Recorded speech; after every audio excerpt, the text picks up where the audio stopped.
Welcome. So what do we need to know to expand logarithmic expressions? Well, first of all, we need to understand, what exactly does expanding mean? That means taking a one single logarithmic expression and expanding it into multiple logarithmic expressions. And the next thing we really need to understand is really what the properties of exponents are. And we don't have to know the properties of exponents, but the reason why I say that is because having an understanding of the properties of exponent is really going to help you along understanding and applying the properties of logarithms. Because especially for the power, the quotient, and the product rule, they are very, very similar to one another. So when you're expanding logarithms and maybe you kind of forget what exactly to do for which property of logarithm to apply, you can often look to the properties of exponents and say, oh, that's what we did there. That's what we're going to want to do for logarithms.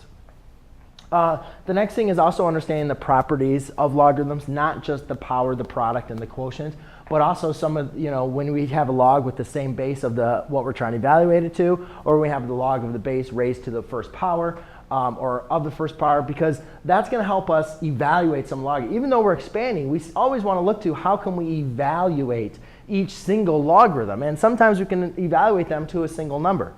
And the last thing is make sure we apply the reverse order of operations.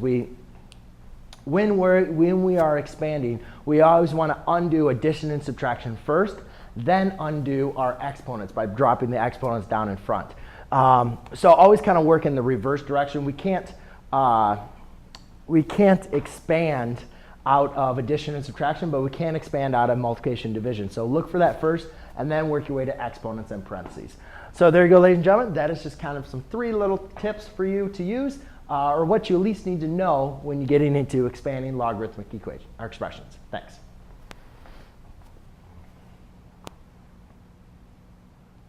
Hi.